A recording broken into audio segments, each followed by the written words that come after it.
says that lack of sleep is like a burst water mains pipe in your house. When that pipe bursts, eventually that water will find its way to every nook and cranny of your house, every room, every corner, every nook and cranny.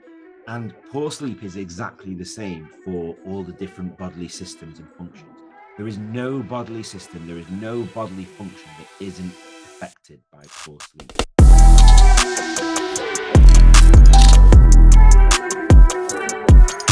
Hello, Eidn. Thank you for joining us today. This is talking on sleep. This is a topic that I feel is relevant to all of us, at least at one point in our lives. We have struggled with sleep. So I'm really excited about talking about this. And before we get into the nitty-gritty and all the questions that I got people submitting, I want to ask you a question that I ask to every guest that I'm getting on, which is in alignment with the podcast topic. So, what is something that at some point felt impossible for you and now is your new normal? So, good morning. Thanks for having me on. This is it's great to be here on this very, very cold British winter day. It's and like I say, for me, this is a joy. I love talking about sleep. It's my absolute passion. What did I think was impossible? I've always suffered with a terrible case of imposter syndrome. Always have done. And as a GP, a general practitioner, a family doctor here in the UK, when I first started getting involved in sleep and first started kind of furthering my interest in sleep, the kind of imposter syndrome kind of really doubled down on me, because there are so many people out there who have devoted their lives to studying sleep. And I started relatively late in my adult years. Is mainly the kind of from the scientists community who have done sleep their whole lives. In the doctor community, it tends to be somebody trains in a one particular specialty, whether it's as a GP or a respiratory doctor or a psychiatrist, and then they get involved in sleep. So my path isn't kind of unusual, but suddenly I was kind of rubbing shoulders and discussing things with people who spent their entire lives devoting their academic study to sleep. And so I felt like my imposter syndrome really kicked in, and I felt like a bit of a fish out of water. And my dream, they say, don't they, that if you can find your a crossover between your career and your passion, then it will feel like you've never worked a day. And one of my passions, as well as sleep, one of my passions is football. And when I kind of got into sleep, I thought, do you know what? It would be brilliant if I could get involved with elite sport and football. But I thought that, well, that's, I'm not qualified enough to do that. I'm entering it relatively late. But not very many years later, every kind of when I kind of started digging more into the elite sports sleep side of things, I saw that actually the most famous, the biggest kind of elite sports sleep coach has no qualifications whatsoever. He was actually a mattress salesman who was just in the right place at the right time 20 years ago and started working with Manchester United and is now the biggest name on the planet in that sphere. And I read his book and I thought it was rubbish.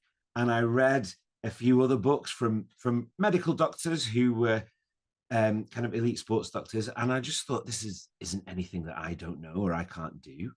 And so I took the plunge and I kind of put out some feelers, and lo and behold, not all that long later, I was sat in front of Premier League footballers, helping them with their sleep. And so that was something that a few years before I didn't think was even remotely possible. And at the time, especially the first time, this first time was really, really strange. It was a proper kind of pinch me moment that what on earth, how did I get here? But really, when you kind of meet them, you realize actually they're just normal people. They're just people with the same sorts of issues as you and me. They're actually kids, most of them. You know, they're in their early 20s. They're really immature because they have everything done for them by the clubs. So so yeah, that was a kind of that kind of pinch me moment has worn off, and my as there's still a little bit of I think healthy imposter syndrome. I think if you don't have a little bit of imposter syndrome, um, you can get a bit too relaxed and a little bit kind of complacent. So I think that always pushes me on a little bit. But yeah, that's definitely something that say 10 years ago I thought was not going to be possible. There you And go. and how it is like now with where it is like your normal. But kind of the question is because I have experienced it myself, let's say with finishing half Ironman. There was a point where I thought that it's impossible for me to run even a half marathon. I just can't do it. That was Yeah, my thought. yeah, And then I remember I said to my friend as I was about to do my first half marathon, I said to her, like, if I'm gonna finish this one, I'm probably gonna look at half Ironman because now it's gonna be a possibility. Because the running was the reason why I can't do it. I can't run. yeah. And now that I have done half Ironman, I'm thinking about the full Ironman because now it's becoming a possibility. And have you had a similar experience with these steps where the at the beginning, even though the thing initially is smaller, it seems so much more impossible because you haven't proven yourself that you can do it. But then as you do your impossibles because you have done the previous one, you believe more in your ability to do the next one. Yeah, 100%. I think that I think life is a stepwise progression, isn't it? We all kind of progress through life, climbing steps gradually, and there's two ways to look at it. Each step that you climb, it removes a layer of imposter syndrome, or it improves your confidence in your ability. I mean, kind of the same thing, really, aren't they? They're just two different ways of looking at the same coin. But um, yeah, I absolutely believe that, and I think that's why it's important as well to set realistic goals to make sure that you're not, you know, from in your case, somebody who you felt you couldn't run to doing a full Ironman within 6 months or a year is not realistic. But if if you start with something that's manageable, a 5K, then a 10K, and you build it up, then first of all, you are more likely to achieve each step. Each step that you achieve builds your confidence, builds your motivation, makes you more likely to achieve the next step. So definitely the kind of little building things little and frequently is a really good strategy. Yeah, I definitely agree to that. And I have experienced that. So shifting into sleep, which is the reason why we're here today, um, are there any, even like in your experience with working with athletes, have you noticed any difference between athletes and people who are not athletes when it comes to sleep or the challenges with sleep that they might have? So there's a lot of similarities. So I think the majority of what I see in athletes is the same kind of issues, the same kind of sleep problems that you see in the general population.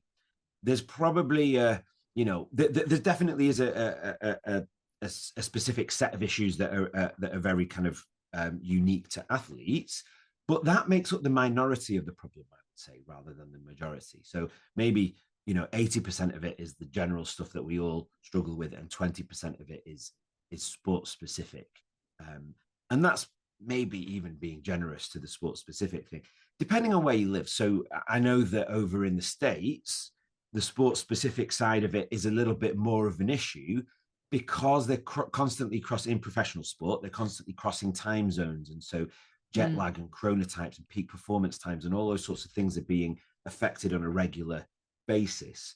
Whereas that's less of a problem in Europe and in the UK. But yeah, there's I would say the majority is the same sorts of things that general public suffer from, but with a subset. And the more intense the sport and the more dedicated that person is, whether they're a professional or a really dedicated amateur, the more time they spend on it, the more intensity there is involved with it, then the more of an impact the sport specific stuff has. Here, I actually have a follow-up question from uh, my experience slash what my physio told me when I was talking to him about my race for half Ironman. He said that after the race, I might be getting, or like I might not be able to fall asleep, or I might not be getting like good sleep. And also with the amount of training that you have to do, which it's a lot of hours every single week. How do you have like any tips with, let's say I'm now like preparing for next 9 or so months for the race? I know the hours will be going up, but also it's not like that's the only thing I do. I also do stuff on the side, not on the Yeah, side, like that's probably the main thing I do. Training is on the side. yeah. And do you have any tips? And it slightly also goes into some questions that I would have about um one, not having time to sleep, but also how does spending a lot of energy, whether it's training or working, how can that affect the sleep? Okay. Right. So, yeah, there's quite a bit to unpack there. So I think the most important thing to really kind of drive home here is that exercise is really good for sleep. Okay. The vast, vast majority of people will benefit from exercising more to improve their sleep. And specifically, exercise really helps to improve the deep sleep that we get, which is that Mm. kind of physically regenerative sleep, the man that makes you feel restored and well. So the vast, vast majority of people would do well to increase or exercise more regularly to improve their sleep. There can come a tipping point though, if your exercise is really intense, if your exercise is really long, if you are spending a lot of time, dedicating to it. And the tipping point is, it's not the exercise itself. It's not that too much exercise on its own will impact your sleep or make your sleep Okay. worse. It's the consequences of the too much exercise, right? So people who are exercising loads and loads will start to get muscle aches and pains. It's kind of inevitable. And those pains, those aches and pains can impact your sleep. They can make it more difficult to get off to sleep. They can wake you up from your sleep through the night. But also, what happens with a lot of people that they don't actually realize is that it's like more minor aches and pains will not quite wake you up. They're not kind of severe enough to wake you up, or you don't realize you're waking up, but they will lighten your sleep. So the quality Mm. of sleep that you get isn't as effective. So if you're exercising to the degree of, really kind of getting a lot of aches and pains in your muscles, then that can have a knock-on effect. But remember, the increased exercise will make your body want to sleep more, make your brain want to sleep more. It's where the kind of increased pain kind of balances out. Yeah. So a little bit of increased pain, but a lot of extra sleep drive, you're still going to be getting more sleep than if Mm. you weren't doing that. It's when the pain gets to a certain level where it's outweighing that increased sleep that you're getting through exercise that it can have an impact.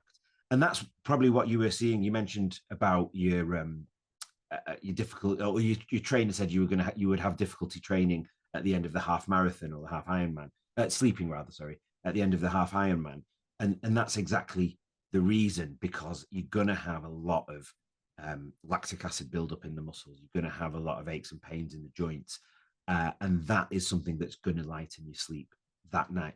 That night, probably for for something like a half Ironman, probably for a few nights to come, but it obviously it will get better with time. So yeah, it's a bit of a balance. So aches and pains are one inhibitor.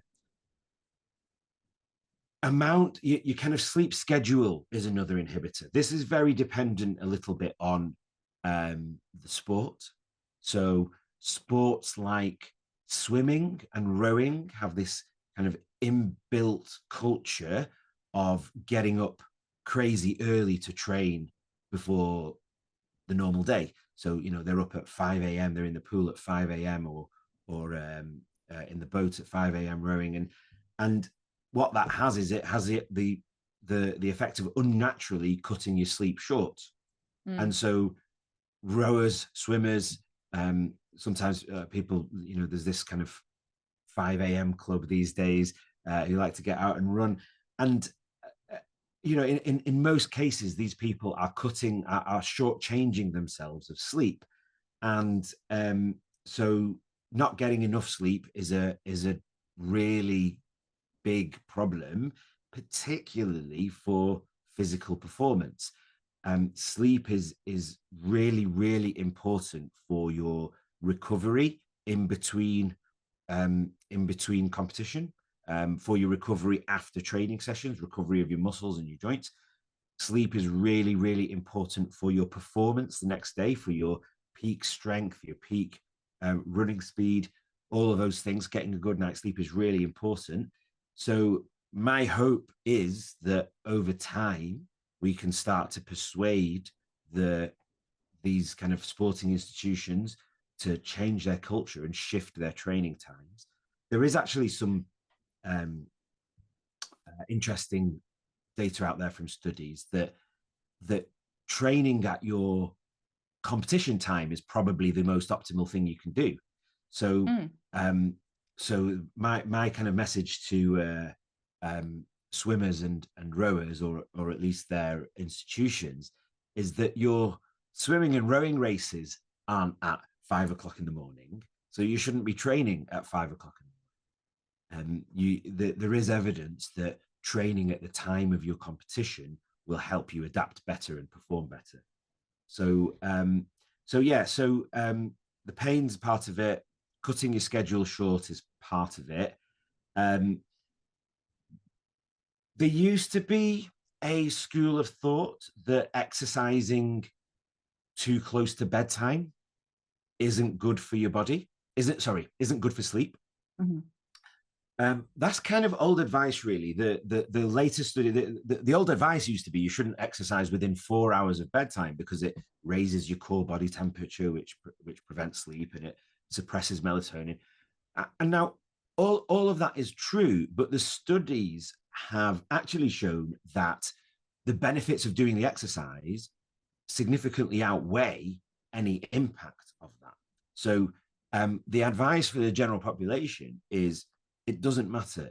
Exercise at any time. This is the most up-to-date advice. Exercise at any time of day. It will improve your sleep.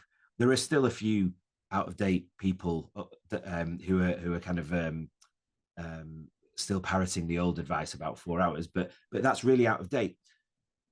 What we don't know, and we don't have the data for, which makes me kind of a little bit hesitant in this area, for people who are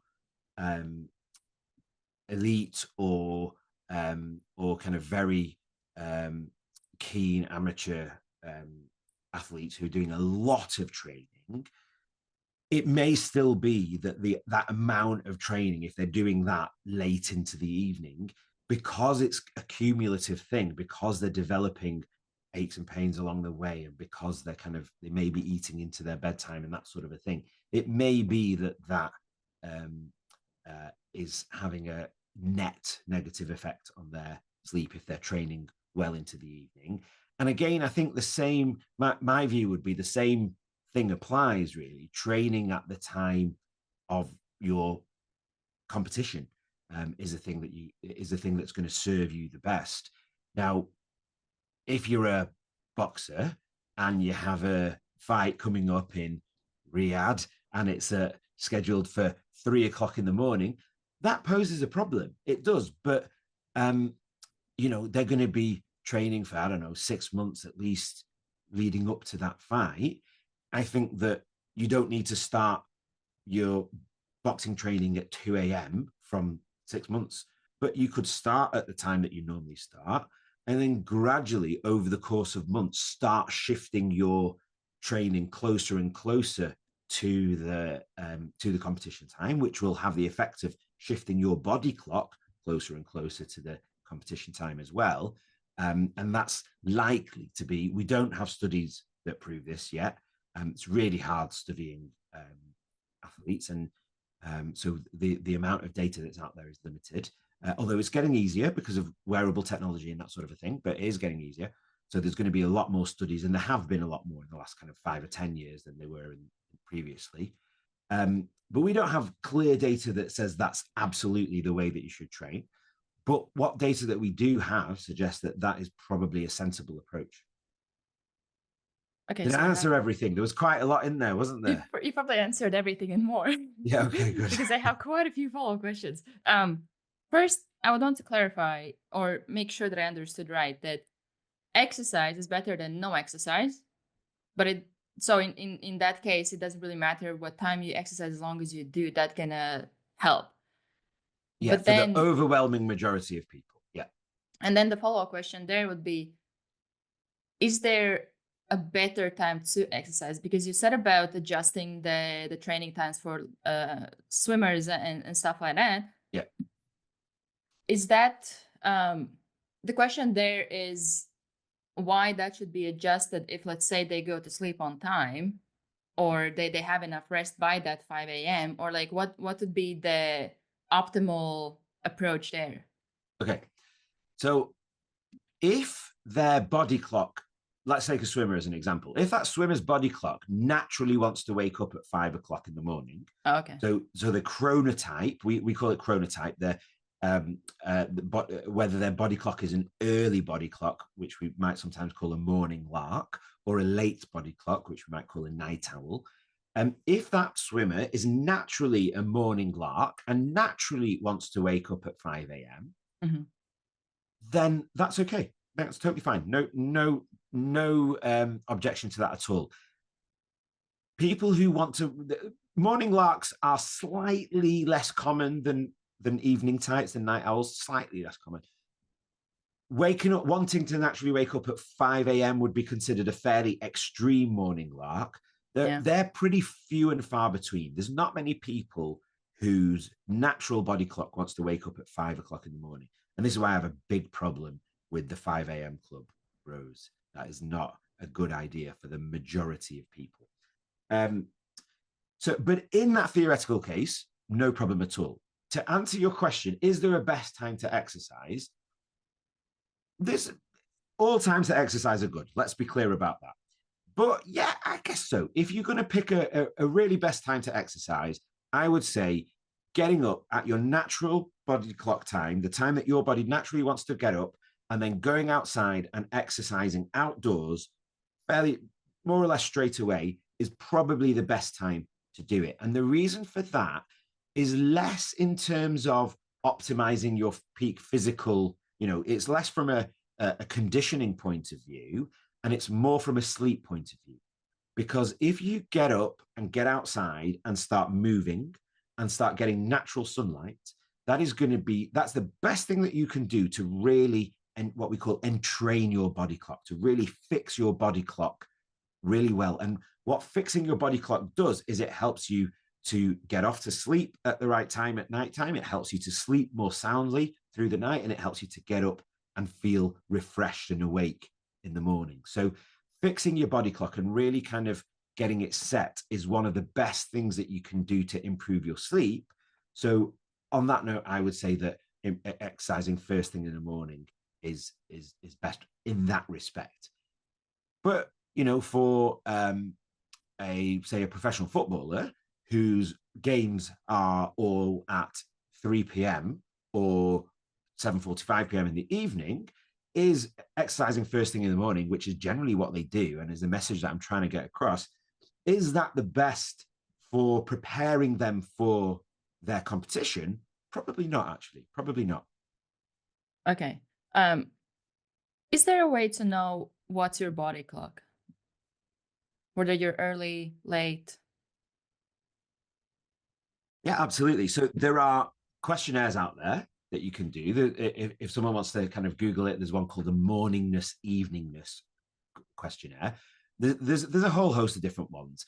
The reason I mentioned that one is it's a kind of scientifically validated one. There's a lot of websites with a kind of guess your chronotype quiz kind of thing, which is not kind of scientifically validated. But you don't really even need to go that far. You can really do it by just asking yourself a few questions. Well, one question really. And the question kind of goes like this. If you are, well, imagine you're on holiday on a desert island, but it's important that the desert island has the same kind of climate and daytime and nighttime as where you live. And you have absolutely nothing to do. And you've caught up on all the sleep that you want to catch up on. Because, we're all, by the time we get on holiday, we're all exhausted from the work and all that. So you've got nothing to do. You've completely caught up on your sleep. You're well rested. You're feeling healthy. What time would you naturally want to go to bed at? And what time would you naturally want to then wake up at in the morning? And if your natural bedtime is somewhere between, if you think that you naturally want to go to bed, say between 7 and 9 or 10, and you naturally want to wake up between, say, 5 or 4 and 7, then that would be considered an early chronotype or a morning lark.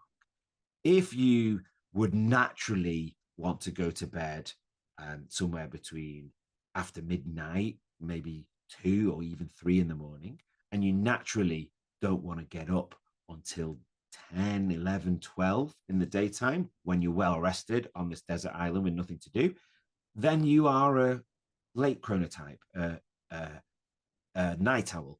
And if you're somewhere in between, like the majority of people, then you're a kind of a middle of the road chronotype.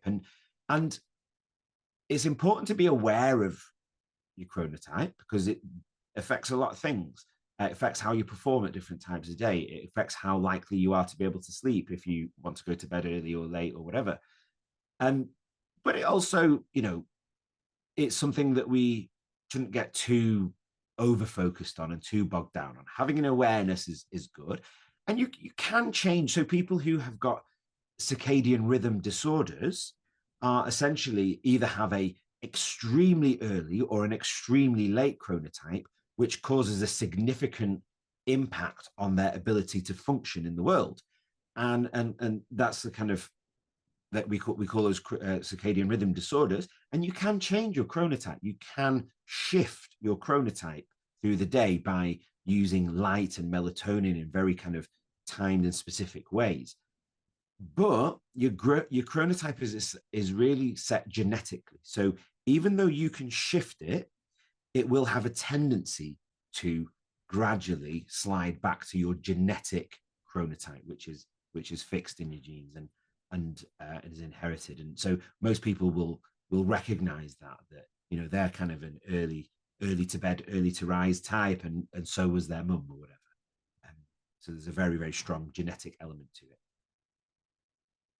It's there's something that I read or heard some time ago about how the way society currently is set up, especially with like 9 to 5 and stuff like that, it's not really night owl friendly. And a lot of times those people, they really struggle when they have to be at work at 9. So are there ways to, or do you have any advice on some things that could help? I think you mentioned a few of them already that could help of if you don't have that freedom of, okay, this is my rhythm, I'm just going to stick to that. But you actually you have to go in some ways, even the opposite way. Yeah. Do you have any advice for that?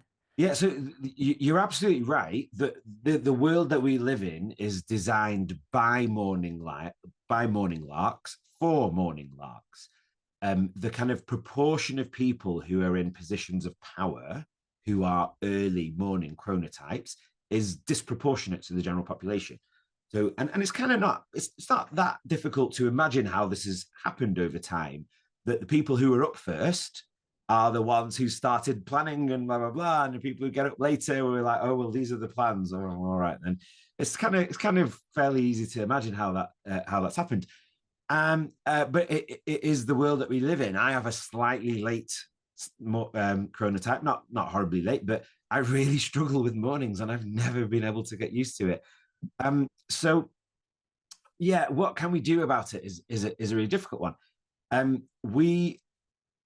We, as in sleep experts, the Sleep Project and and other kind of groups out there do and have campaigned for pushing things back, particularly school start times. You know, when you're getting kids out of bed way before, particularly in teenage years, when you're getting them out of bed way before their biological clock is ready to get up, then you're having, you know, significant impacts on children. But hopefully over time, this message will start to be heard and there'll be more flexibility. And that does happen. And there is an element of self-selection. So a lot of late types, night owls, will self-select into jobs that work for them. There's a lot of night owls working in online industries, in kind of tech-based industries where they have flexible hours and they work long into the night.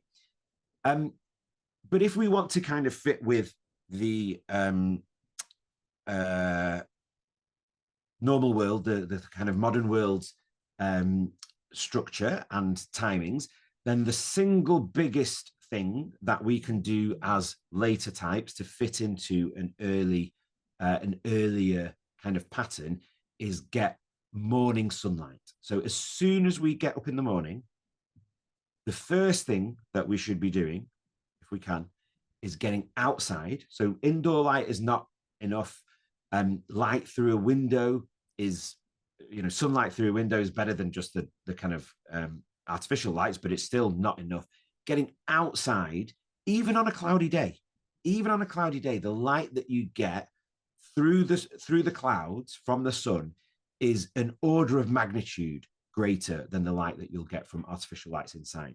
So as soon as we get up, get outside, make it your routine. Brush your teeth outside, have your cup of coffee outside, whatever it is, make it part of your routine and get outside and get some morning sun. And what that will do is it will help to bed in your circadian rhythm, but it will also help to, if you're getting it as soon as you wake up, it will help to pull your circadian rhythm forward a little bit, just a little bit earlier. And the more you do it, the more it will help, and the more it will, and the better you'll feel in the morning when you wake up. And the easier you'll find it to get to sleep at nighttime, because being a night owl, you know, if you're a night owl, you can't go to sleep at 10 p.m. A lot of people try because they know they have to get up at 7 for work, and that what happens is it turns into insomnia because they go to bed at 10 p.m. but their body isn't ready to sleep until 3 a.m. So they lie in bed for 3 hours, tossing and turning, thinking about all sorts of things, getting anxious, catastrophizing, getting frustrated, and they end up with insomnia. And in reality, it's just because their circadian rhythm wasn't ready to sleep. So that effect, getting up in the morning and getting natural light, will help them to feel better in the morning, but also bring their clock forward a little bit. So getting to sleep at an earlier time in the evening might become possible as well.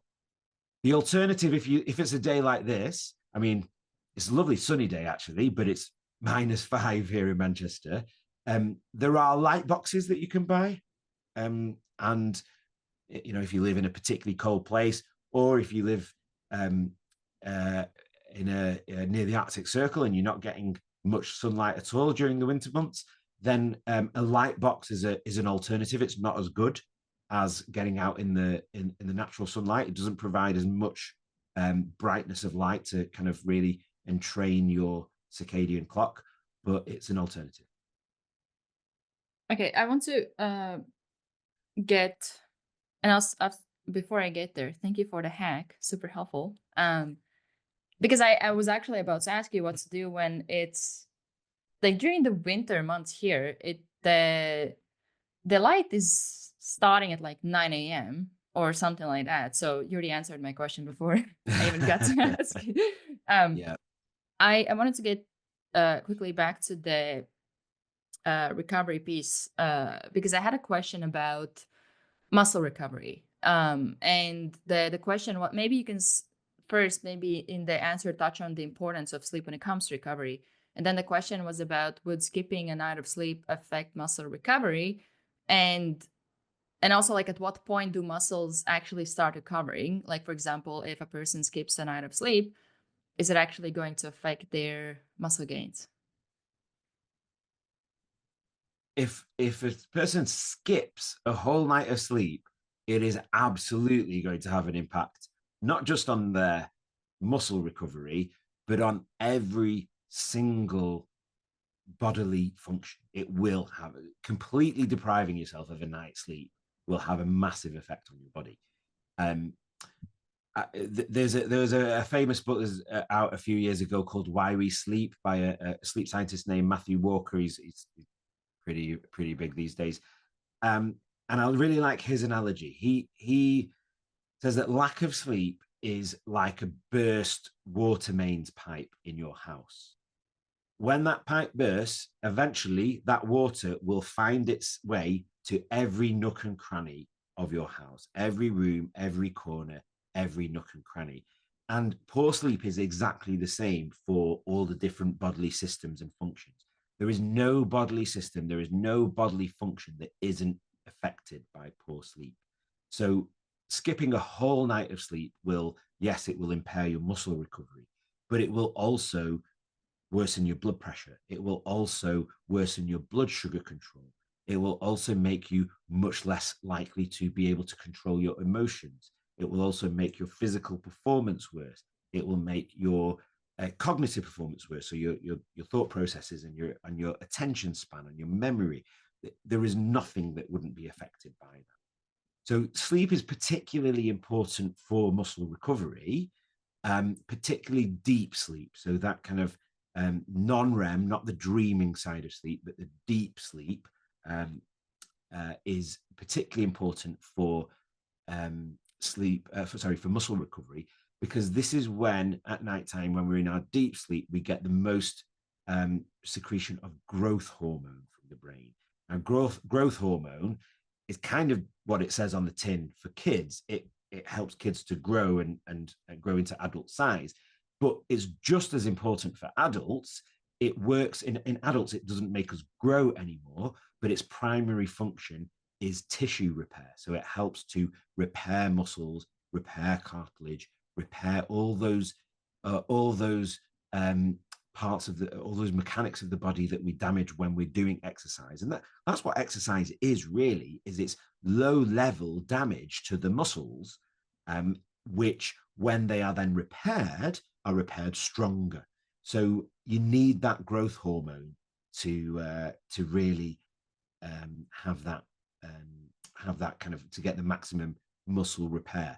And skipping sleep or cutting your sleep short is not only going to impair your muscle repair, but it's also going to put you at much higher risk of injuries as well. So really, really bad idea.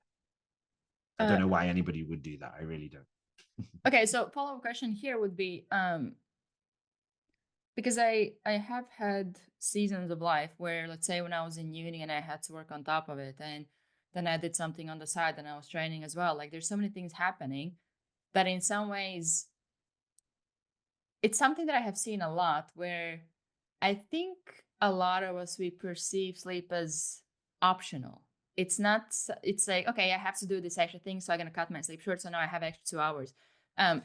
How to navigate those periods that is, okay, there's two sides to that. One is the periods when you are really intense, but also with time zone differences. Let's say if I work with some people at the other end of the world, which for me, actually, it's really relevant, because a lot of people that I work with, they're in States.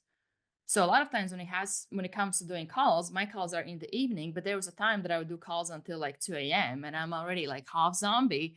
But I know that that's the time when we can, find the time to do the call. Yeah.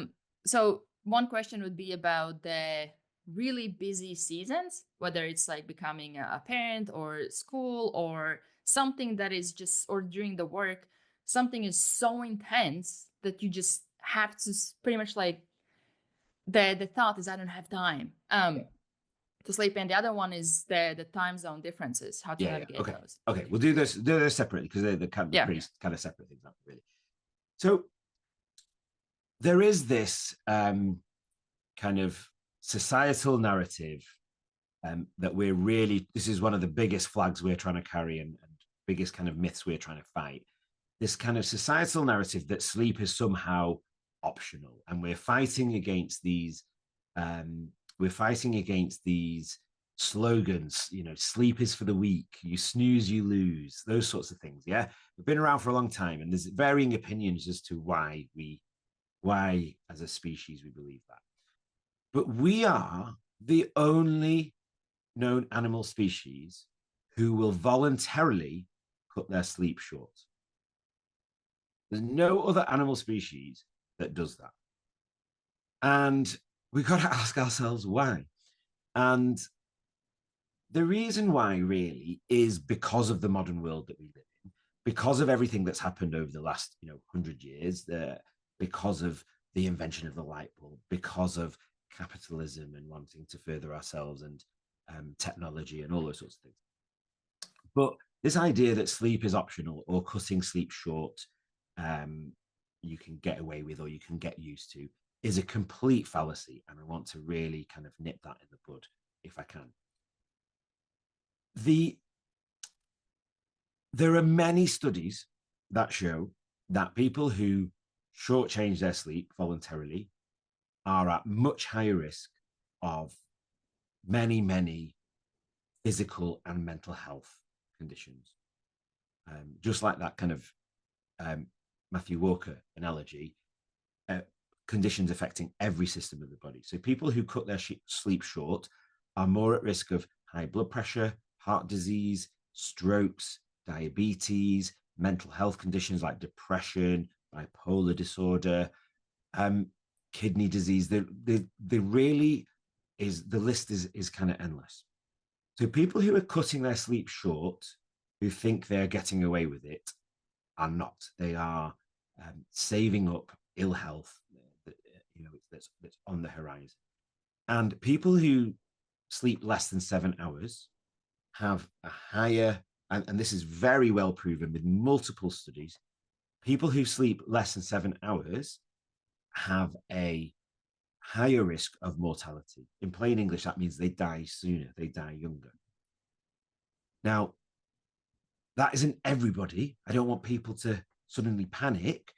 If you are sleeping less than 7 hours because you are one of those few people who actually needs less than 7 hours sleep, and we all have a different sleep need. For the vast majority of people, it's between 7 and 9 hours, and that's where that kind of advice comes from. Although there's nothing magical about 8 hours. There's nothing magical that means everybody needs 8 hours sleep. Most people need between 7 and 9 hours. If you are one of those people who naturally needs less than 7 hours sleep, that's fine. You're not at increased risk of all of those things that I mentioned.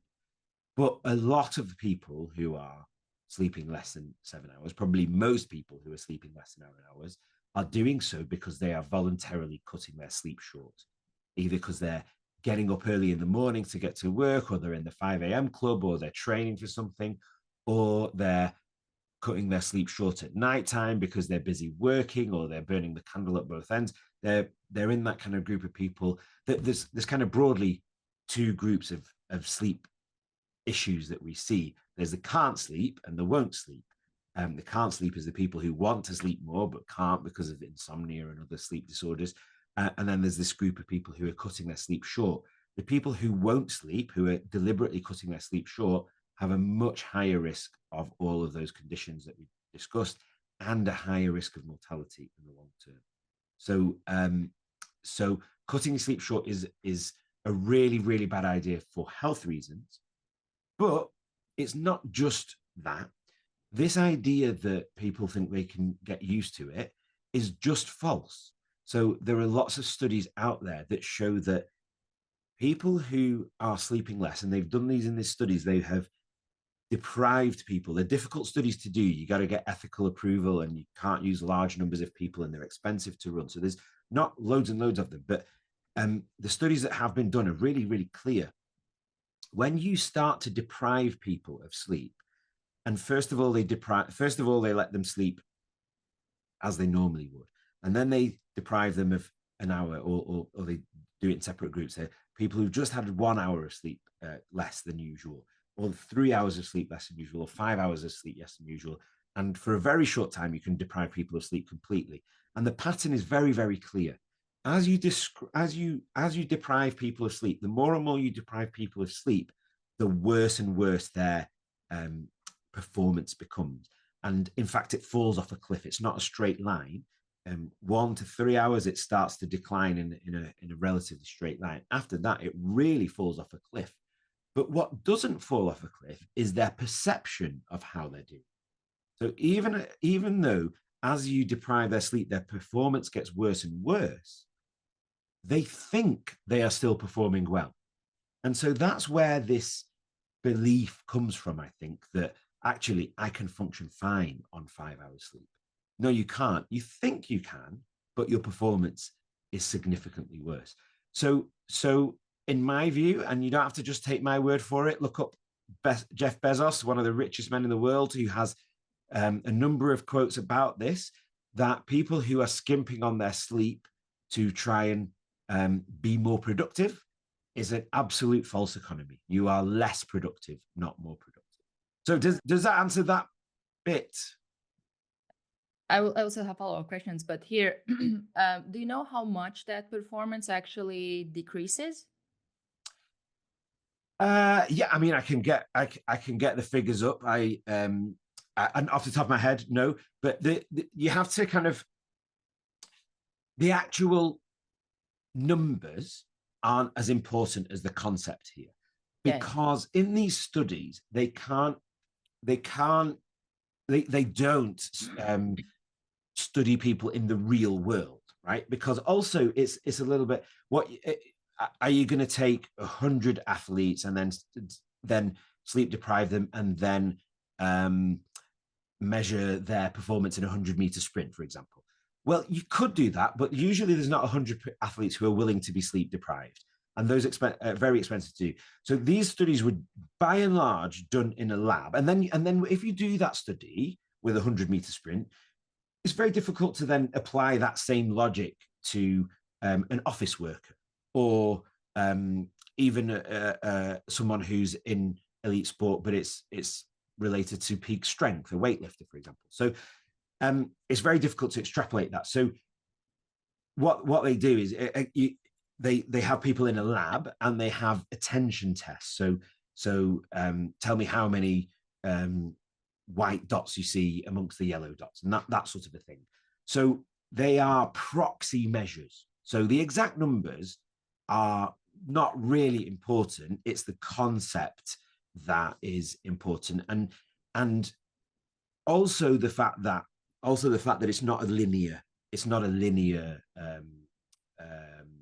decline in function. It is, to begin with, for the first kind of hour to 2 hours to 3 hours of sleep loss, and then it really falls off a cliff. It really kind of becomes an exponential drop in function. The reason why I asked is that I feel that a lot of people who do have this assumption that I can hack the system of my health, I feel like a lot of them can be convinced with numbers in some ways, where they can calculate in their minds of like, oh, this. I can send you the my favorite study on this. That's kind of a nice clear one, and we can link it in the show notes if people want to have a look and stuff. Definitely, thank you for that. So with busy seasons, how to navigate those? Busy seasons. So let's say it's like, for example, I had a time when I was in uni, I was studying, and on top of that, I had to work so I can pay my bills. And on top of that, I was also trying to train. There was a lot going on where in some ways it felt like I don't have enough time to actually now allocate, let's say, 7-9 hours for sleep. It's a really difficult one. It's a really difficult one. We have to make a judgment call. We have to make a balance. We live in the real world. We don't live in an ideal world. But we also know that shortchanging your sleep will have impact on your performance and your health. So you just have to balance those things. And it's difficult sometimes. It is really difficult. The people who I feel most sorry for really in the world are shift workers. Shift workers have it really, really difficult because they are being on a constant or a regular basis being asked to be awake and to be asleep in the opposite of their body clock. And that's really tough. It's really, really difficult. And it has significant health consequences for them. So there are, real health consequences for shift workers. They're more likely to develop diabetes. They're more likely to develop certain cancers. It's a real health problem. It's a public health problem. It's an occupational health problem, and there isn't a simple answer to it because society depends on these people. It depends on our hospital nurses and porters, and it depends on our delivery drivers, and it depends on our pilots and cabin staff, and it's a really really difficult one. We'd see a lot of people with shift who work shifts who have difficulty sleeping, and it's a note it's a recognized condition now, shift work disorder. It's one of the most difficult to treat sleep disorders. um yeah, but this is the world that we live in, and we have to kind of sometimes make the best of a really difficult situation. I have a small follow-up question here out of curiosity because I had the season when I was trying to get to Canada and I was studying remotely for like 8 months. I was staying up until 6 to 8 a.m., which would be my usual time of waking up. And then after those 8 months, I would struggle so bad to get back in my rhythm. And I feel like in some ways, I probably still haven't fully gotten back to it. And this is like probably 2 years later. And So you were on Canada time whilst you were working from Estonia. yeah. Okay. That's an interesting one. So yes, it can be done. It can be done. You need to use light and lack of light to really kind of carefully, and movement and eating times and all those sorts of things to really bed in your circadian rhythm. But it can be done. It's interesting. I find it interesting that usually the science would say it should be more difficult to stay on Canada time when you're in Estonia than it should be to revert to Estonian Oh. time afterwards, because you're living in Estonia. Then the day night cycle is Estonia. The society is Estonian time. Um, your body should always be wanting to gradually drag you back to Estonian time when you're in Canada time. Um, you can keep on Canada time, but it's hard. You have to really, really regulate when you're getting light.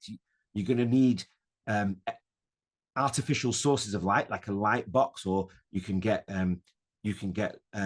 something called retimer glasses that are like a light box, but you wear them and they provide kind of artificial light for you. So you need that in the Canadian mornings.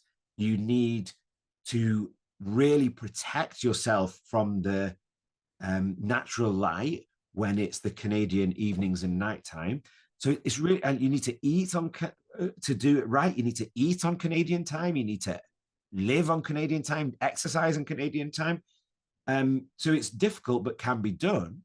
But the science, the theory would suggest that once that, did you say 6 months of remote work? Yeah, it was like 8 months. Yeah, 8 months of remote work is done. Everything around you is on Estonian time. It should be easier to go back to Estonian time. It may be that you have a naturally late or early chronotype, and that's what's preventing you from getting back on the time schedule that you would like to be on. It's something that we would need to discuss in a lot more Yeah. detail offline, really. A lot, I need to know a lot about your sleep habits, your how you feel, how well you sleep at nighttime, what sorts of times you naturally slept at when you were younger, and all those sorts of things, to kind of make a full assessment of that. But yeah, the theory, the science would say that it should be easier going back to Estonian time than it should be staying on Canadian time. I think it wasn't too hard to go back, but I had that confusion where now I would wake up at 9, but before all the years growing up, I would pretty much like I would wake up at 5 a.m., do workout before school, have school. So that was the confusion. Like I felt like I can't get back to 5 a.m. Okay. And for me before that, that was my usual. Yeah. And I think that's where, but I did notice, and kind of to your point about how bad that the shifts are, I could notice that in those, even if I would sleep longer or long enough in that season, I would probably sleep at least 8 hours most days. I remember one specific situation where I caught it where first of all I was tired the whole time. And I remember I was talking to my mom. She said me something and I just said yes. I turned around and I was like, I have no idea what I don't remember what she said. I felt like my memory was just messed up. Yeah. And I did experience a lot of effects from having that completely shifted around rhythm. And it felt hard to get back to, or like even the feeling tired, things like that. And that's where I think that the frustration was coming from, just like energy levels and not waking up as early as I would be used to. Even though now, actually, I don't think that's the best thing for me with having clients in different countries. It actually doesn't Yeah. make sense. It's just my old self being like, oh, it was so nice. Yeah. But now it might not Yeah. align the lifestyle. Circadian rhythms are very personal, and they do change over time. They do change over in response to your environment, in response to your age. As you move through different kind of age bands, your circadian rhythm does shift. So yeah, we would have to go into a little bit more detail to Yeah. kind of give specific advice on. But if if you're getting up at 9 and you feel well rested, and it fits with your work schedule, I don't see a major reason for wanting to shift it, wanting to change. Actually, before we go to the next question, maybe we can plug in here. If anybody wants any support, how can they get to you, reach you? So our website is www.thesleepproject.life, or they can email us at info@thesleepproject.life. On our website, we've got loads of kind of educational tools, It's really good. things that It's can really kind of good. things that you can download to help you, tips and tricks for your sleep. We also do structured sleep programs for people who have slightly more ingrained sleep problems. So whether that be an adult with insomnia, whether it's somebody who wants to optimize their sleep for their work or for athletic performance, we have a program called Sleep for Peak Performance, which some of you listeners might be interested in. We also do baby sleep problems as well. Polly, my partner, co-founder, she is our kind of child, baby, adolescent sleep queen. So she will deal with all sorts of baby sleep problems. So we do the whole kind of spectrum from babies through to older adults. So people can get more information. Okay. And awesome. We also have a kind of some affiliate links to Sleep Kit that we recommend. So masks to block out any external light are important when you're sleeping, earplugs to reduce external noise, various bits of baby sleep kits. So there's a whole host of things on there. Okay, awesome. So now I want to go into a topic that I think I had probably one of the most questions on that, which was the falling asleep. And we did discuss in our like pre-interview about it as well. And I think first question is really, I think it's relevant to so many people that are really driven, really ambitious, and mind is always working. So the question is for somebody whose mind is extremely active, even when they are resting in bed, when it's time to sleep, what methods could be used to relax their brain from being in overdrive thinking wise or solving problems, keeping their brain active when they have made a conscious decision that this is my time to go to sleep, but for whatever reason the brain is it's still going. Yeah. Okay. Let me let me backtrack a little bit and just kind of give a little bit of context to what we're hearing here. So the most common sleep disorder that is out there is insomnia. About 1 in 3 people will experience an episode of insomnia at any point in a year. And about 1 in 10 people have what we call chronic insomnia disorder. So have got difficulty with sleep that's lasting 3 months or more. And what insomnia is, it's a difficulty either getting off to sleep or staying asleep, essentially, that impacts on them, that impacts on their day. And the first type, the first variant, that difficulty of falling asleep in the first place, is the most common type of insomnia. So that problem that your listener is describing is one of the most common problems that's out there for insomnia. And it is also, luckily, one of the most easily treatable forms of insomnia, one of the most easily treatable types of problems. And the full way to treat somebody with insomnia is through a program called Cognitive Behavioral Therapy for Insomnia, CBTI. Now, people might have heard of CBT, cognitive behavioral therapy, through they might even have had it, but for anxiety, for depression. CBT for insomnia is not that. It's a completely different, completely separate thing of its own. That's not in any way related to CBT for anxiety and depression. We run a program for CBT for insomnia at the Sleep Project. We call it Retrain Your Sleep. So we have an online version which you can do in your own time, or you can have a kind of a more one-to-one personalized version with us.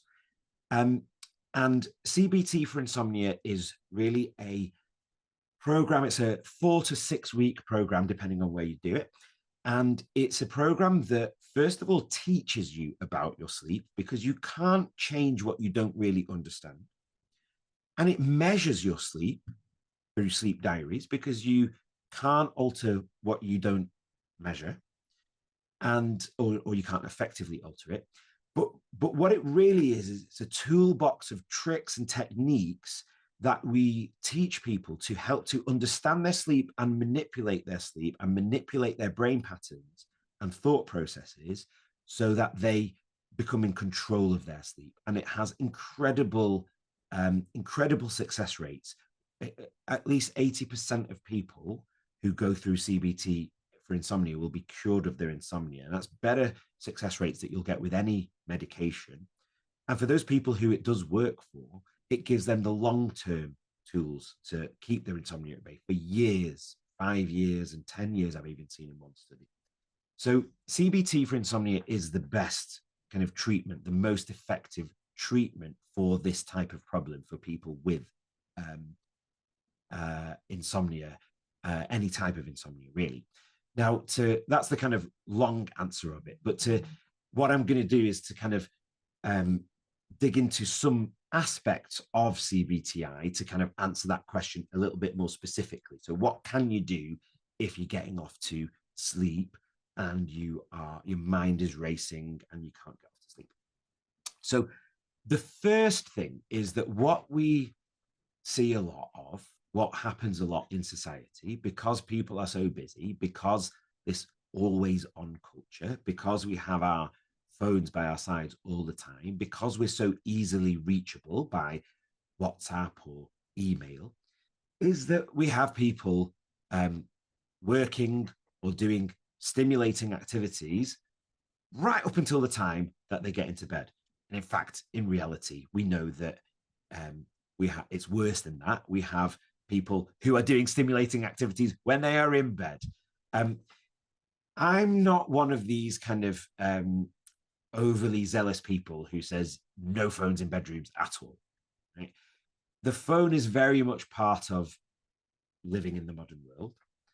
And actually, the phone could be used for good, for helping people to sleep. And there's a lot of evidence coming out now that phone use at nighttime is a lot of the time is because people can't sleep, rather than the cause of people not being able to sleep. They're on their phones because they can't sleep. It's not the phone that's stopping them from sleeping. And one of the biggest myths we've been sold in our lifetime is this kind of issue of blue light stopping our sleep. It's really, really overblown to epic proportions. The amount of blue light that you can get from your screen is tiny. It's really nowhere near enough light to delay your circadian rhythms or to significantly impact on your sleep. And then, so, and that's when they're on the full brightness. If you turn your brightness down, and if you use a night, the night version where it kind of tints it red, you've kind of eliminated any effect really of blue light. Where phones can have an effect is with two things really, is it can the stimulating activities that we were talking about earlier. So if you're on your phone checking your emails, it's gonna start making you feel frustrated, and there's not much good news arrives by email. And social media is the other thing. Doom scrolling through social media. Oh, look at such and such's perfect life, they're always on holiday. Or oh, look at such and such's career, why is mine not going in that way? So those are so stimulating activities can be something that affects that impacts on your sleep. But probably the main thing that of a phone that impacts on sleep is actually pushing your bedtime earlier. People who are using their phones a lot in the evenings tend to go to bed later, and so it displaces their bedtime further back. So those are the main reasons why a technology is not necessarily helpful for sleep.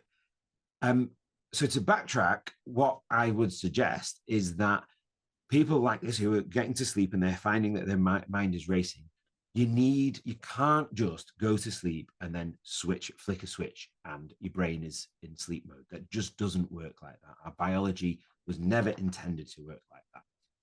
So you need to have a wind down routine. And this needs to start a minimum of half an hour, but really at least an hour or so before you're planning to go to bed. And we should look at all aspects of day-to-day life in how we kind of wind down. So stopping all stimulating activities is really important. So maybe putting your phone on do not disturb rather than chucking it in the bin or switching it off. But putting your phone on do not disturb is a good start. Dimming the phone's display and putting the nightlight filter on is a good start. Dimming your house lights is a really good idea. There's this kind of idea that you need blue blocking glasses going around, and there's a lot of people in the science world who are making a lot of money from peddling these claims that blue blocking glasses are essential and have lots of scientific data behind them. They don't. They're not necessary. You're going to reduce the amount of blue light you're getting significantly more by just dimming your lights rather than wearing blue blocking glasses. There's absolutely no need for them. There's a few cases, shift workers, like we touched on before, there's a few cases where blue blocking glasses might be useful, but for the general public, no. An hour before bed, dim your lights, put your phone on do not disturb, do something relaxing. Maybe that's watching telly, it's fine. Maybe that's going for a walk, it's fine. Having a bath is a great idea, not just because it's relaxing, but because it helps us to manipulate our body temperature. We need to get to sleep at nighttime, we need to drop our body temperature by about 0.5 to 1 degree Celsius. Now, having a hot bath doesn't do that directly. Having a hot bath will warm us up, right? But when we have a nice warm hot bath and we get out, what does our skin look like? We're all red and flushed, aren't we? And what that is because our core body temperature has risen in the bath, our body now realizes it's too warm and it's trying to lose heat. So it opens up all the blood vessels at the skin, at the peripheries. And so we get red. And when we are red and we get out of the bath, all the blood's flowing through our peripheries close to the skin. So we lose a lot of heat, and then our core body temperature starts to drop. And that's what we need to fall off to sleep, that drop in core body temperature. So having a really good wind down routine that involves relaxation, that dims the lights, that involves temperature manipulation is really, really important thing. And then when you get into bed, if you are finding that your mind is racing, there are other things that you can do to try and combat that. So a lot of these are bits and pieces that are included in the CBTI program. But things like meditation and mindfulness. There's something that we include called the body scan, which is a kind of a mindfulness type of guided meditation that helps to take your focus off these whirring thoughts. There is other things that you can do to distraction techniques, really. So things like guided imagery and games you can play. Counting sheep doesn't work. Counting sheep is a classical way I say, but it's a bit too simple. It's a bit too boring and simple. So it works for a very short while, and then your mind wanders back to all those things you were worrying about. But there's loads of different kind of tips and techniques that you can use that are included in our CBTI program for that. The other thing that's really important in this for people who have kind of anxious tendencies, and there's a big overlap between anxiety and insomnia. There's a technique known as constructive worry that's also included. It's also part of our CBTI program, and this is where you take these worries and thoughts that you have, the things that the reason that a lot of these thoughts go through our head when we're trying to sleep is we don't make space for them during the day. We're so busy during the day doing everything that we've got to do that we don't actually have that time to mull over and think about things. And so constructive worry is about making time in your day, not just before bedtime, ideally. Ideally, it should be a little bit earlier in the evening, 6, 7 o'clock, and setting aside at least half an hour devoted to worrying about the things that are going through your head, and not just worrying about them, but writing them down. So making a list of your making a list of the things that are worrying you, the things that are going through your head, the things that are keeping you up at nighttime, and a plan on when and how you're going to deal with those. And there's something there are apps that can do this. That you can download. There's one friends of ours who got a great app called the Worry Tree, and we do link to that in our program. And that can be really, really helpful. Doing it is the most important thing. But we also provide a printout in our program that you can print out and write down. And there's something really special about putting pen to paper. It really does. It activates different parts of your brain than doing it on a device. It activates different parts of your brain. It's much more likely to bed in if you are physically putting pen to paper. So that's how we would prefer people to do it. But it's better to do it with an app than not do it at all. So that constructive worry exercise is important. Meditation, mindfulness, other techniques to help to kind of distract your thoughts that are racing at nighttime. But yeah, the good news is that really is the most common presentation of insomnia. Is this difficulty getting off to sleep because of racing thoughts, and it's also the most easily treatable, the thing that responds best to CBT for insomnia. The only other, I know this is a super long answer. The only other thing that I would just be wary of is you mentioned something about that this is the time that I decided to go to sleep, right? If you are a night owl, a late chronotype, and you are trying to go to sleep at 9 or 10 p.m., it is not going to work. No amount of meditation, guided imagery, wind down relaxation techniques is going to make you fall asleep at 9 a.m. Your body is not ready to fall asleep yet. Unless you are really heavily, very sleep deprived, your body is not ready to fall asleep yet. So just have a think about that desert island question. Have a think about your chronotype. Maybe do an online chronotype questionnaire like the morningness, eveningness questionnaire. We'll provide a link to that as well, so people know they're getting a validated one. Maybe do that first, because if you are trying to cheat your body clock, it's not going to happen. It's going to end up with long-term insomnia, which we see quite often. There's a big overlap between people who have a delayed clock, so that those night owls, and have insomnia, difficulty falling off to sleep. I can comment on that, writing it down, because that was something that there were like few things, and I'll have a follow-up question here as well. The first thing with writing it down, I don't remember exactly what was the prompt question, but I would just write down whatever was on my mind or something before going to sleep. And it gave me the sense of closed loop, because a lot of times with thoughts, I just go in the loop, and something about it gave me a closed loop where I felt like it's done, so there's no reason to keep going. Yeah.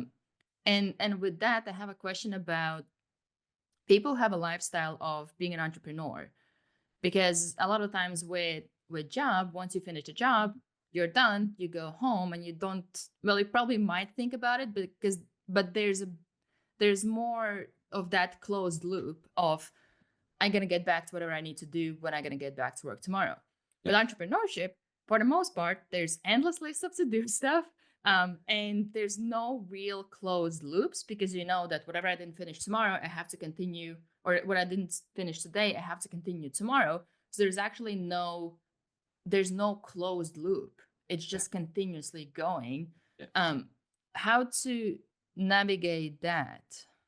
It's a really difficult one, and it's one that's kind of, it's bigger than just sleep, really. It is one of the big reasons that burnout is so common, so prevalent amongst entrepreneurs, business owners, because you're never off work when you're a business owner, when you're self-employed, when you're working for yourself. You're always, even if you're not actively working, you're always thinking about it, aren't you? You're always thinking about how you can further your business, or how to improve your customer experience, or whatever. So it's a really difficult one. I think that there is no simple answer to this. The advice that I do have for it is that looking after yourself is so important. When you start to eat into your self-care time, and that includes sleep. Sleep is a massive part of self-care, if not probably is the biggest thing you can do for self-care. When you start eating into your self-care time, that is going to be a downhill shortcut to burnout. There's no question about that. And so with self-care, the things that are going to be really important in that situation are making sure you're exercising regularly. Movement and exercise, so important. Make sure you're eating well. So, this tendency skipping meals and microwave meals to save time and that sort of a thing is not good for your physical or mental health in the long run. Making sure you're taking some time out in your day for rest and relaxation, taking breaks throughout the day. It will make you more productive when you go back to your desk after that break. Finding something that will take your mind off things, that will be your little kind of relaxation headspace kind of thing. So whether that's meditation, whether that's going for a walk every day, you need to find that kind of you time to really kind of de-stress and wind down. And of course, making sure you get sufficient sleep and you have a good wind down routine, and good sleep habits is super important. Yeah. Yeah, I think it really aligns with that. The more busy you are, the more important those rituals and habits are, but the most likely we are to neglect them at that time. It's so true. It's so true. And that's why when there's this kind of middle ground where we do neglect it. But when you look at the very top and you look at the CEOs of major companies and executive boards of major companies, that's a lot of who we work with. When people get to really kind of high-powered jobs where the stress is intense, they know by and large that sleep is really important. And so they're much more forward thinking about things at that point. So my message is, don't let it get to that point. A lot of the time they've been through really difficult times to get to where they have got to, and they don't want to go back there again, and that's why they're kind of being more proactive. But my message is don't go through those times in the first place. Make sure you're looking after yourself all the way through. It doesn't have to cost any money, and the time that you put into it is time much better spent than spending extra time on your work, because putting a little bit of time into self-care will increase your productivity and your effectiveness when you are working significantly. So it's a false economy to skip on that. Yeah, it's a good reminder in some ways to prioritize yourself so that you can show up for your business, for your clients, whatever is the case. 100%. But a lot of times we prioritize business, clients instead of us, not looking at us like I'm the asset that needs to show up, so Absolutely. I need to take care of myself first. It's the oxygen mask analogy, right? It when you know when that plane's going down, if you don't put your oxygen mask on first, you can't help anybody else in that plane. You need to put your oxygen mask on first and make sure that you can breathe so that you can then help everyone else. I had a question on you mentioned the kind of getting back to that falling asleep. You mentioned the hot shower, and I had a so I don't know, a few years ago I had one video that I posted with my like cold swims, and it went viral, and a lot of times people they fight in comments, you know. And I had some people who I would have people ask me like, what time do I do the cold shower? And it was interesting in the comments, there would be people who write, I can't do cold shower before sleep because I wake up. But then there would be people who would write, I actually love to do it before sleep because I feel like it helps me to fall asleep. Is there anything that you can comment on when it comes to that? Generally, the advice would be that you shouldn't do a cold shower, ice bath, cold swim close to bedtime. It's likely to impair your sleep. And the reason is kind of two things. So one is that um, the reason that we think it has health benefits and that people like to do it is it provides a stress to your body, right? It's a managed kind of stress load, a bit like exercise is providing a managed stress load to your body. It's the same thing. It really increases the stress in your body. So when you have a cold shower, a cold bath, you get a flood of stress hormones, so adrenaline and cortisol flooding into your system as part of this stress response to the cold. And those same hormones and stress in general inhibit sleep. So if you are stressed very close to bedtime because you've just received an email that stressed you out, or because you've just had a cold bath or a cold shower, those things are all likely to impair your ability to fall asleep. The other thing is the temperature aspect. It's the reverse of the hot bath that we've just said. So if you have a cold bath, your body temperature, core body temperature will fall a little bit. Now, that is what you need to fall asleep. Obviously, you don't want to fall asleep in the bath. When you then get out of the bath, what Warms happens is up. the opposite of what we described earlier. So your peripheries all shut down, and you'll have cold peripheries. There's very little blood flowing near the surface of the skin because your core temperature is trying to warm up again when you're out of the bath. And so when you get into bed, your core temperature is still warming up. And so you're getting the opposite effect. You want to drop your core temperature to fall off to sleep, but your core temperature is moving in the wrong direction. It's moving up.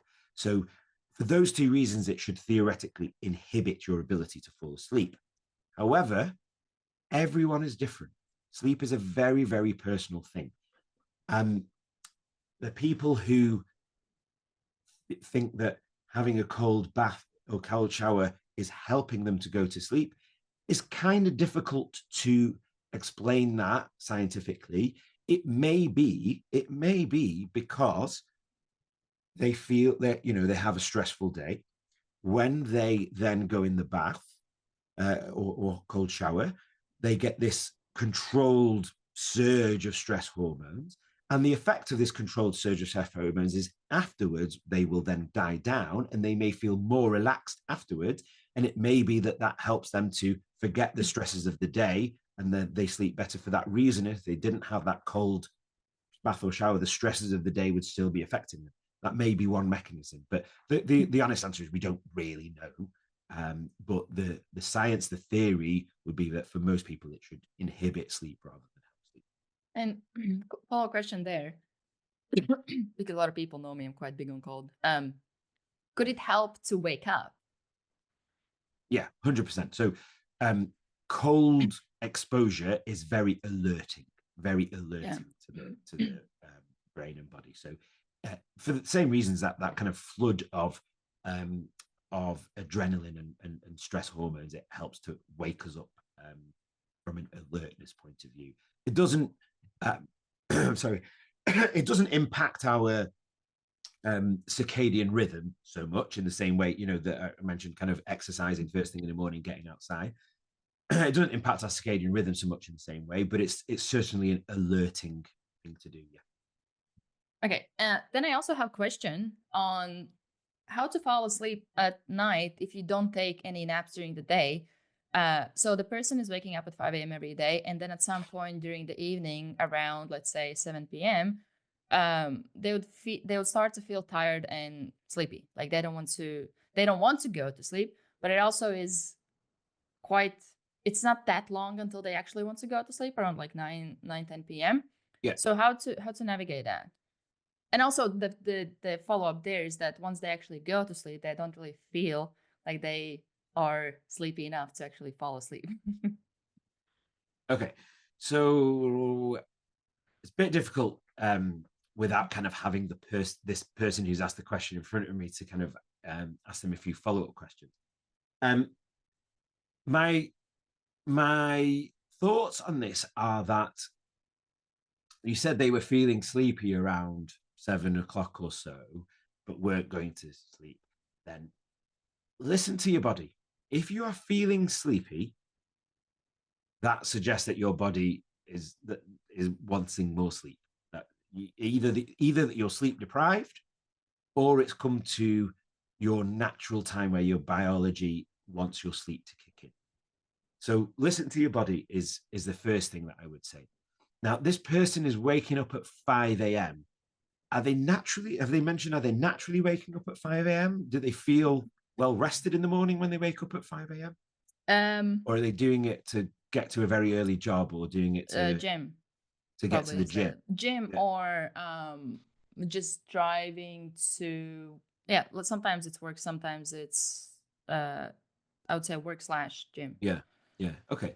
So look, if they're naturally waking up at 5 a.m. and they are feeling sleepy at 7 or 8, that's kind of normal, right? They're a early chronotype, a morning lark kind of chronotype. So they should listen to their body, and they should go to sleep when their body is telling them to. If they're artificially cutting their sleep short at 5 a.m. to get up and go to the gym, then that's like the reason that they're feeling sleepy at 7 or 8 is likely because they are sleep deprived, because they're cutting their sleep short early in the day. Now, the fact that they then have sleep, you said they go to bed at like 10 and then they have difficulty falling asleep? Usually I ask follow-up question, and like it takes 20-30 minutes on average to fall asleep after that. Yeah. So it's not big lag. Okay. Yeah, up to 15 to 20 minutes is considered kind of just about normal. But there is this kind of concept, it's more well recognized in children and babies than it is in adults, but this concept of being overtired. So if you are sleep deprived, then your body goes into a stress response, because it thinks you remember that no other animal voluntarily keeps himself awake, voluntarily deprives himself of sleep. So if you are sleep deprived because you are waking up early to go to the gym, your body isn't programmed to be voluntarily sleep deprived. Your body then goes into a stress response. So being sleep deprived puts you into a stress response, because your body thinks you're awake for a good reason. You must need to be awake because you're being chased by a tiger or whatever. And so you get a release of stress hormones, cortisol, adrenaline, and so forth, which puts your blood pressure up, puts your blood sugar up, and makes you more alert and worried about things cognitively. So it may be that by not listening to her or his body at 7 o'clock or 8 o'clock and leaving it until 9 or 10 o'clock, that she's then starting to get some stress hormone release, which is then impairing her sleep a little bit. So it kind of depends on if she's either a morning chronotype, which is fine, listen to your body, or she's a later or a more normal chronotype, a more average chronotype, and she's cutting her sleep short in the morning, in which case I would say sleep till when you need to, and do your gym later on in the day. I also had a question on if you have any recommendations when it comes to eating before sleep. That was the question, but also I can add really, really recent, literally last night, example of I have basketball workouts and I'm not choosing the time. It's just like whenever we have the workout, that's the workout. And I get home by like 10 p.m. And by the time it's been like 4 or something hours, and I usually don't really eat right before the workout. So it's probably more hours than that since I ate Okay. last. So by the time I get back, I literally feel hungry or I feel like I want to eat. But that's my example. Yeah. And do you have any recommendations when it comes to whether you have done exercise before or just in general eating before the sleep? Yeah, I think it's really more a general thing, really. And the exercise might make you more likely to be hungry, but it's more a general thing as to whether you're somebody who tends to be hungry in the evening at bedtime. So there's no need to eat at that time. If you're somebody who doesn't feel hungry, you've had your dinner at a normal time and you feel fine, then that's fine. There's no need to eat at nighttime. But we do know that going to bed hungry does impair your sleep. It makes it more difficult to fall asleep, and your sleep is likely to be lighter. So you shouldn't go to bed if you're hungry, or you should do something about that hunger. The best things to eat, you shouldn't have a big meal, right? If you've got a big meal and you're bloated, it's going to cause you gastrointestinal type of upset. So, bloating, reflux, maybe gas and wind and things that can affect your sleep. You also divert a lot of blood flow to the gut if you have a big meal. So your body's busy digesting rather than resting and sleeping. So we wouldn't recommend a big meal, but if you're hungry, having something small just to kind of take to satiate your hunger is the right thing to do. Protein is a good idea that will help you to sleep better. A low glycemic index carbohydrate, so something not sugar. Sugar's the worst thing. Fatty foods are the worst thing, but something starchy where the sugar is going to be released over a number of hours is fine. So something along those lines, but a more a snack size of meal, and protein or long or slow release carbohydrates are the ideal thing. Okay, so we're coming up to like more like rapid question situation because Okay. I want to respect your time. So follow up to the eating, is it good to drink water before sleep? For the context that the person said that sometimes he drinks water before the sleep because he feels like that could be like a good thing to do, but at the same time, it's like the thought of like, what if I have to wake up at night and go to the toilet? Yeah, I'm really glad you asked this question because it's a really big misconception out there, actually. So we hear a lot, don't we, about how much water we've all got to drink, and we've got to drink water all day and all that. And actually, really, the main benefit of drinking plenty of water and staying really well hydrated is the cognitive benefit. It helps you cognitively to function well during the day. But I think that we've really gone too far with this advice. I think there's very, very few people walking around these days, or at least people who listen to this advice. I think there are lots of older people who go day to day dehydrated, but very few people who are listening to podcasts, watching videos on YouTube, who are actually dehydrated through the day. Most people know that they need to be drinking enough fluids during the day.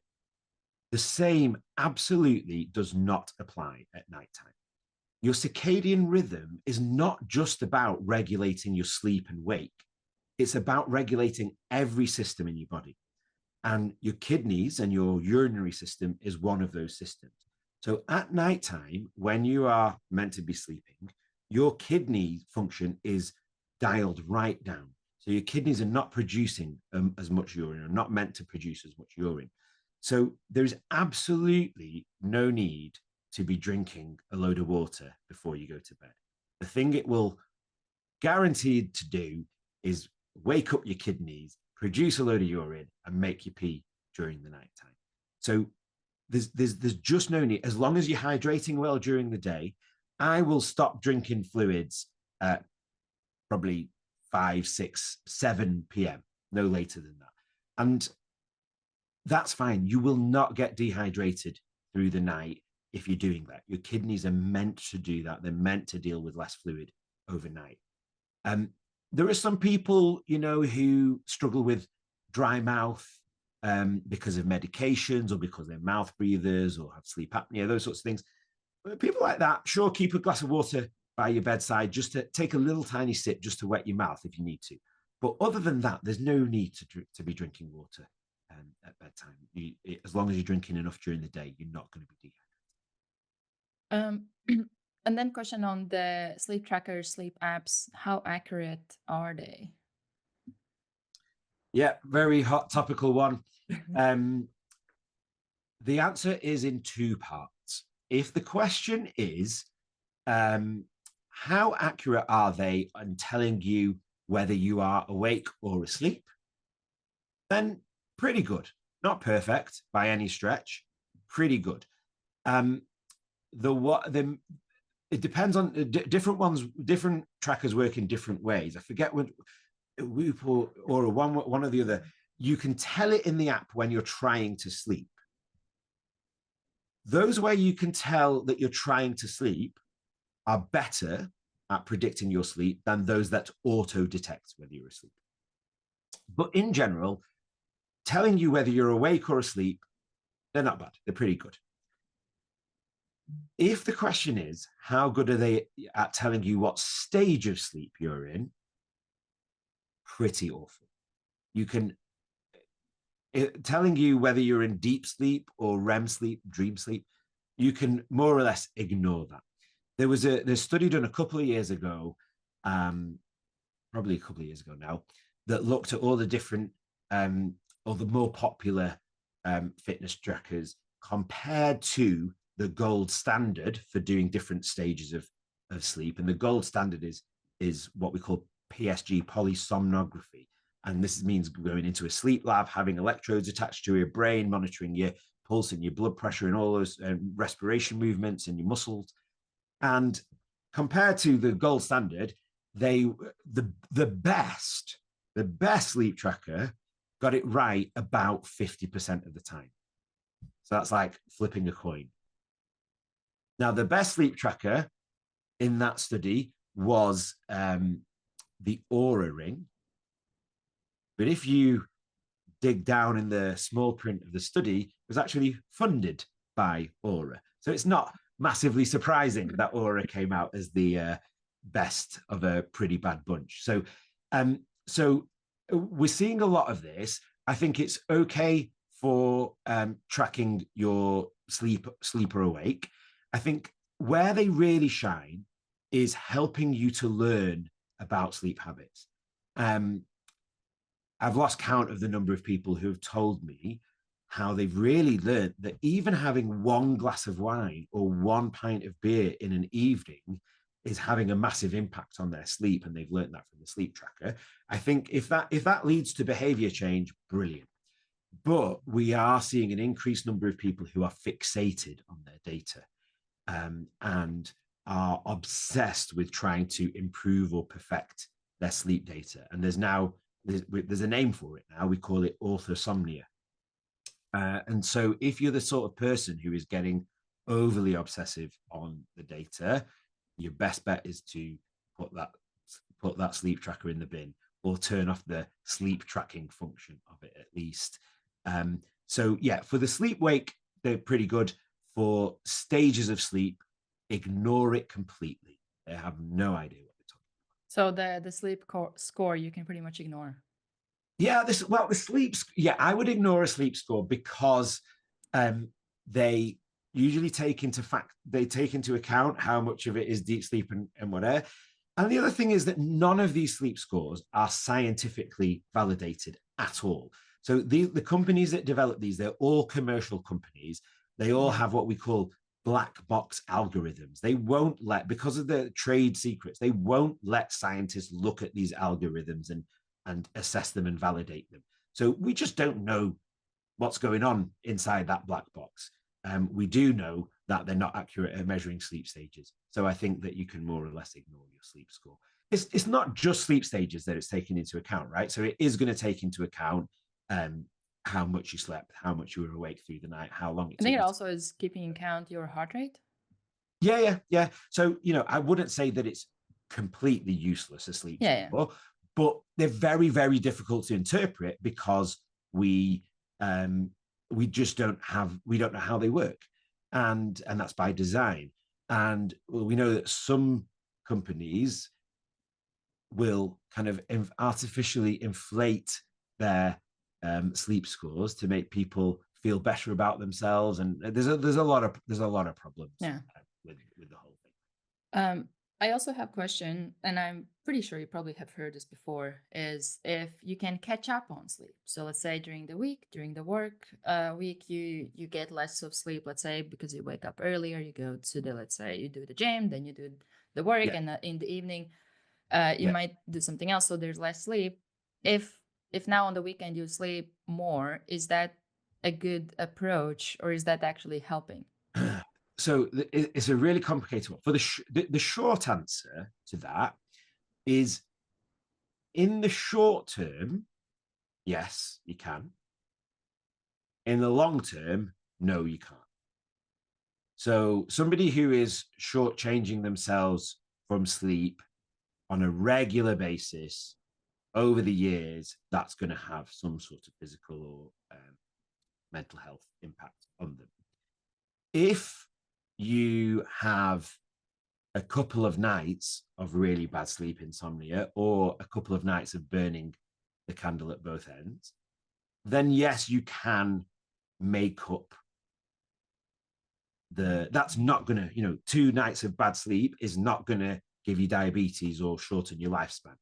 And the the short-term effects, the cognitive impact, the impact on your mood and your memory and all that sort of thing, you can recover by increasing your sleep over the next few days. And actually, your brain's very clever, and it will selectively increase the amount of deep sleep, for example, that it's had when it's been sleep deprived. So short term you can, long term you can't. If you are doing it, if the question was, can you shortchange your sleep for 5 nights a week and then make up for it at weekends and do that in the long run, I would say that there's an increasing body of evidence that says that sleep regularity is as important as sleep duration, at least as important. Some studies feel it's more important. Then I would say that some studies would suggest that having that weekend lie-in is better than not having it at all. Some studies suggest that actually regularity is probably more important than anything. So the jury's out on that. But the fact that you're shortchanging yourself of sleep 5 nights a week in the long run, there's no question about that. That's going to have an impact in the long run.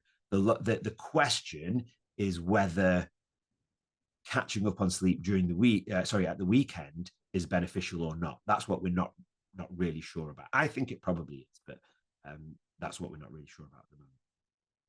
I also have a question on aging. So I had there were two questions. One was about how the sleep quality change with aging throughout adult life, with everything set aside, like diet, caffeine, stuff like that.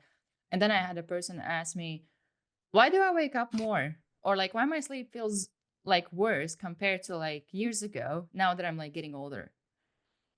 It's quite natural. So as we go through the life cycle, our sleep changes at multiple different points. So in general, we need the most sleep when we're a newborn baby, and newborn babies sleep for 18 hours a day.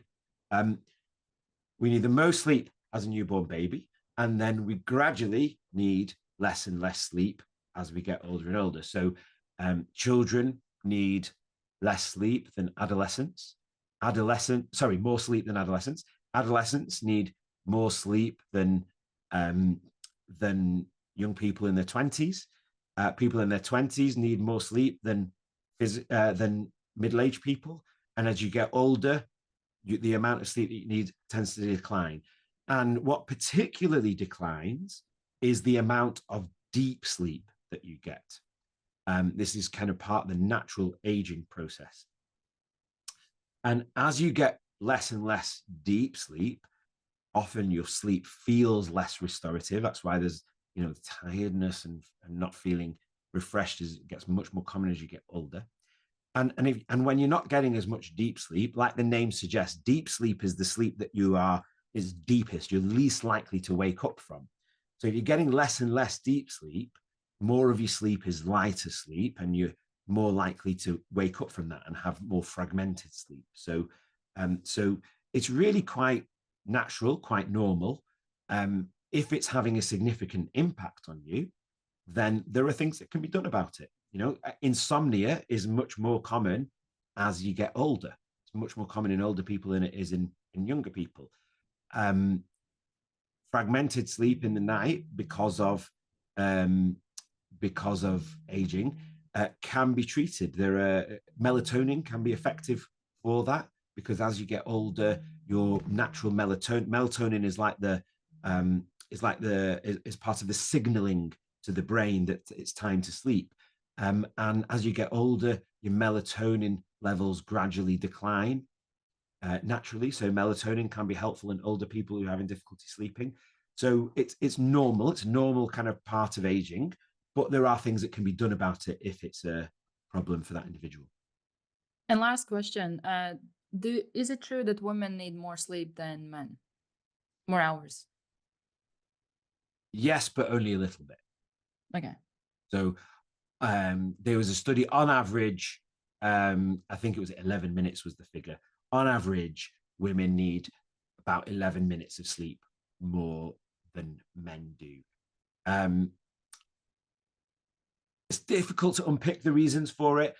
Hormones are almost certainly part of the picture. So we know that women sleep worse at certain times of the month in terms of their cycle. We know that women going through the menopause sleep worse.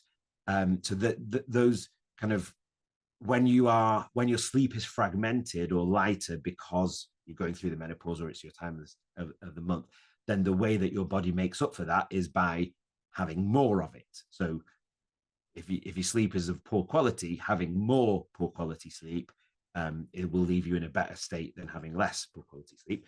So that's probably where that comes from. Sleep disorder, well, not all the sleeps.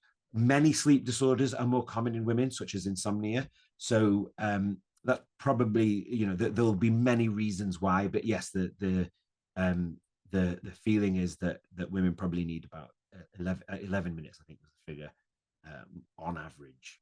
But that's just average. Really important to drive home here that the amount of sleep that a person needs is very individual. We say it's like your shoe size. Everybody has different sleep needs. Most people fall between 7 and 9 hours. The average person needs around 8 hours sleep, but there is nothing magical about 8 hours sleep. If you are feeling well and rested and functioning and thriving on 6 or 7 hours of sleep, then that's likely what you need. All right. And last question from me, in alignment with the impossible. What is the impossible that you're chasing now?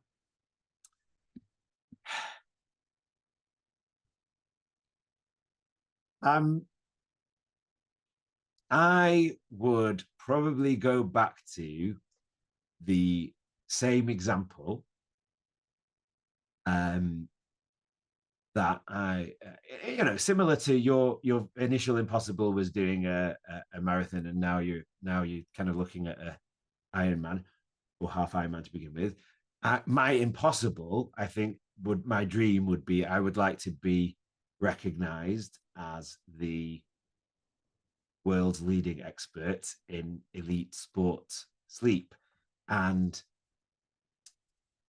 whereas I might have found that completely unattainable at some point or completely impossible at some point, I take strength in knowing that at least I'm sure the scientific community wouldn't recognize him as the leading expert, but at least the most the sporting world recognize him as the leading expert in sports sleep, and he has no qualifications. So now that impossible seems almost attainable.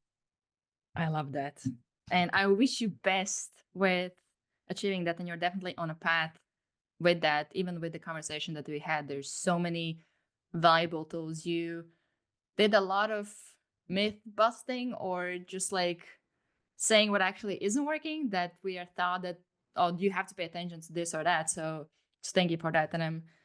And I'm sure there's so many things we didn't even get a chance to touch on, because this topic, it can be so expansive. There's so many aspects of it. But I do appreciate you taking your time to be here, No answer problem at our all. I've enjoyed it. questions. Maybe we can have a follow-up. I would love to. I'm sure there'll be many more questions from people.